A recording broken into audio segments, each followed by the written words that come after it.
Hi everybody! Today we are thinking about friendship.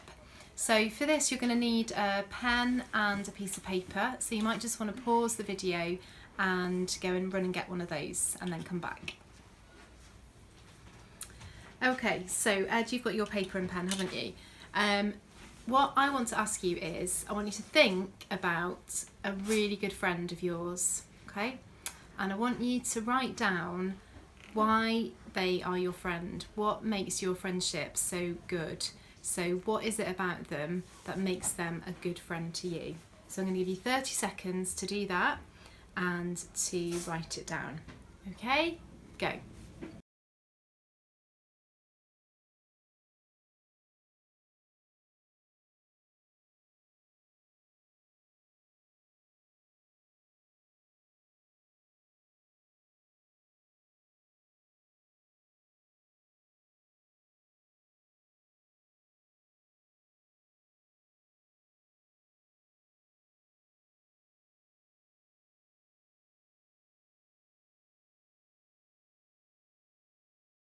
Okay, so Ed, what did you write down about what makes a good friend?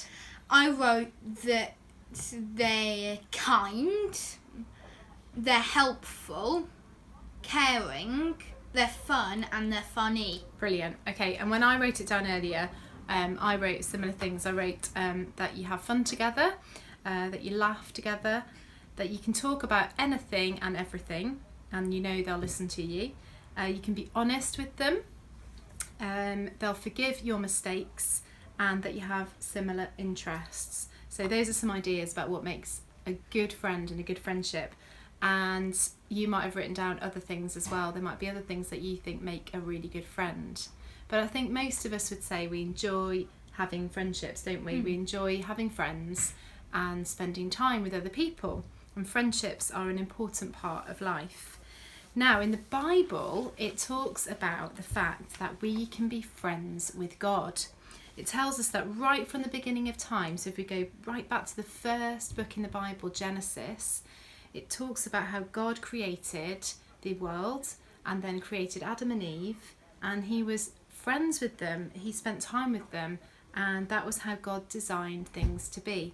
Obviously things didn't go very well for Adam and Eve, but then later on in the Bible it talks about other people who were friends of God. Noah was one of them.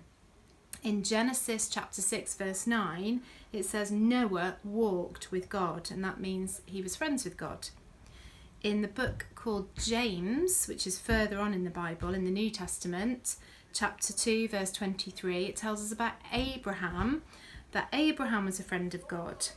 And then if we go to look at Jesus, in John 15 verse 15, Jesus is talking to his disciples and he says, I have called you friends. So Jesus was saying to them, you're my friends. You're not just my followers. You're not just people who are doing what I want you to do. You are actually my friends. And you know, that's what Jesus says to us as well.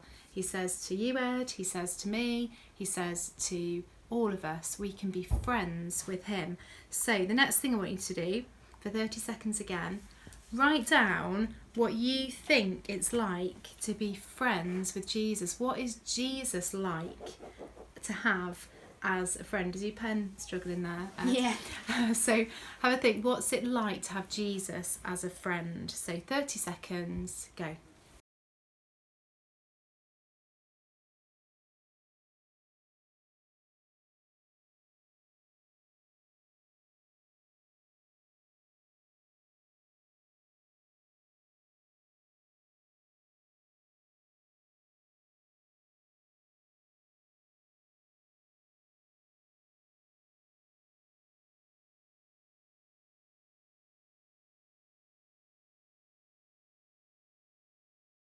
Okay, we'll stop there. So Ed, what did you pop down there? I put that I feel loved and I feel happy and I feel amazed at his love. Brilliant. Okay, really, really good. So those are really special things about being friends with Jesus.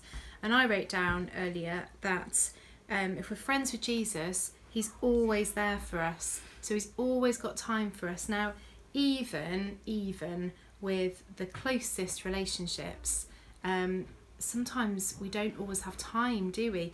Like Ed, sometimes you might come to me and I'm in the middle of cooking tea or something like that, and you want to talk about, I don't know, Minecraft or something like that, and perhaps I haven't got time, so I might just say, oh, not now. And that's even with a mum and son relationship, don't always have the time. But actually with Jesus, he is always there, and he's always got time, and he never says, I'm too busy, or I've got too much on at the moment. He is always there for us, and he always listens to us, and he guides us. He knows us, every single detail of our life. He knows us, and he loves us, and that love is unconditional. That means we don't have to do anything to earn that love. It's always there, and he forgives us when we get stuff wrong, which is probably most days, really, isn't it? If we go to him and say sorry, he forgives us. So we can be friends with Jesus. It's an amazing thing, and all we have to do is ask. All we have to do is say a very simple prayer to say, Jesus, I want to be your friend. And he promises that he will come and be our friend. So today, why not find a song called Friend of God? If you put it into YouTube, or what else can you find songs on, Ed? Would you just Google it? Maybe Spotify. Oh, okay. Or something. If you've got Spotify, yeah, okay. Music. My tech assistant here. So if you put in Friend of God, and you could listen to that and have that as a time of worship and a time of spending with God and really thinking about him being your friend. So I'm just going to finish with a prayer now. And as we always say in Open the Book Stories, we say if you want to make it your prayer, you can say Amen at the end after me. So if you want to make it your prayer, say Amen. So if we just close our eyes, and it helps us to concentrate, doesn't it? So Lord, just really thank you for the fact that you say that you want to be our friend. Thank you for how amazing that is, that you, the creator of the universe, just how amazing you are, and you want to be our friend. And Jesus, I want to be your friend. I want to be close to you. I want to know your love. I want to know your guidance. I want to know that I am special to you. And so I ask you to be my friend every day. Amen. Thanks for joining us today. Have a really good week, and just remember about being friends with God and how much he loves you and how special you are to him, and how we can walk with him every day. He wants to be involved in everything in our lives, and that's really, really special. So you can say bye, Ed. Bye, Ed. Okay, bye everybody. See you next week.